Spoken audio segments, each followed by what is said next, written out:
রহমাতুল্লাহি আলাইহি এই সিলেটে আগমন করেছিলেন। সবাই বলেন আলহামদুলিল্লাহ। আপনারা জানেন আল্লাহ শাহজালাল মুজাররদে এমনি রহমাতুল্লাহি আলাইহিকে এই সিলেট আসতে গৌর গোবিন্দ বাধা দিয়েছিল।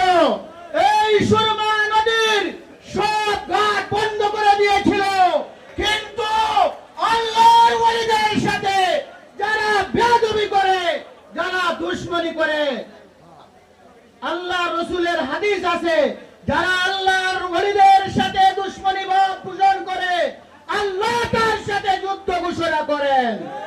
সুতরাং হযরতে শাহজালাল মুজাররদ এমনি রহমাতুল্লাহি আলাইহি জায়নামাজ বিছাইলেন, আর এই জায়নামাজ দিয়ে এই সুরমা নদী পার হয়ে আসলেন। উনার সাথে 313 জন সঙ্গী চলে আসলো।